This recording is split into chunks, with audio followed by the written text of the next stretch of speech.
அதிமுக தொண்டர்களுக்கு கொள்கை தெரியாமல் இருந்தால் கூட பரவாயில்ல, திரு எடப்பாடி பழனிசாமி அவர்களுக்கு எந்த கொள்கையும் கிடையாது. திராவிடம்னா என்னன்னு அவருக்கும் தெரியாது. ஏன்னா அவர் படித்தது ஒரே புக்கு, நானும் தேடிக்கிட்டு இருக்கிறேன், இது வரைக்கும் எங்கேயுமே கிடைக்க மாட்டேங்குது. சேக்கிழார் எழுதின கம்பராமாயணம் மட்டும்தான். நாங்களும் புத்தக காட்சியாக தேடிக்கிட்டு இருக்கிறேன். கொள்கைகள் மட்டும் மறக்கல, அவருடைய தலைவரே யாருன்னு அவர் மறந்துருக்கிறார் பல நேரத்தில்.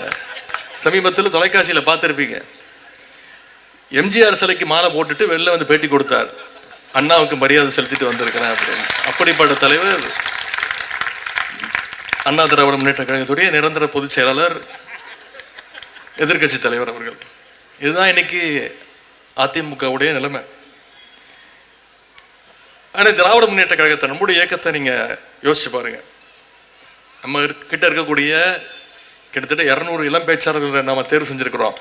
அந்த இளம் பேச்சாளர்களை விட்டீங்கன்னா ஒவ்வொருத்தரும் 2 மணி நேரம் 3 மணி நேரம் மணிக்கணக்கில் திராவிடத்தை பற்றியும் நம்முடைய இயக்கத்துடைய கொள்கைகளை பற்றியும் அந்த 200 பேச்சாளர்களும் போட்டி போட்டுக்கிட்டு பேசுவாங்க.